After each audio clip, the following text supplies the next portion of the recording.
कुफा के शहर में एक दूध वाला आधा दूध और आधा पानी मिलाकर खालिस दूध के भाव में बेच देता था। लोग उसे कहते कि भाई पानी ना मिलाओ, लेकिन वो हंस कर जवाब दे देता, पानी मिलाने से आप लोगों का क्या जाता है, और आज मैं कितना अमीर हो गया हूँ। फिर एक दिन वो किसी दूसरे शहर में रवाना होने वाला था। उसने दूध से हासिल होने वाले पैसे 1000 सोने के दिनार जमा किए और समंदर की तरफ निकल गया। और वो एक कश्ती में सवार हुआ। उस कश्ती में एक गरीब आदमी भी था जिसके पास एक चालाक बंदर था।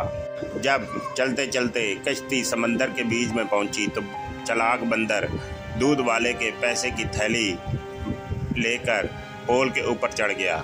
बंदर ने उसके पैसों वाली थैली खोली और 1 दिनार उठाकर समंदर में फेंक दिया, और उसने दूसरा सोने का सिक्का निकाला और दूध वाले के सामने फेंक दिया।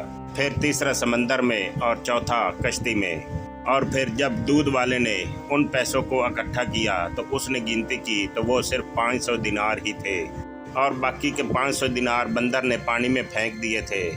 दूध वाला चीख चीख कर कह रहा था कि ये जुल्म मेरे साथ क्यों हुआ। तो कश्ती में मौजूद एक बुजुर्ग ने कहा, बेटा ये जुल्म नहीं, ये इंसाफ है। जो तुमने पैसा दूध के लिए इस्तेमाल किया था वो बंदर ने तुम्हें दे दिया, और जो तूने पानी से इस्तेमाल किया था वो समंदर में फेंक दिया।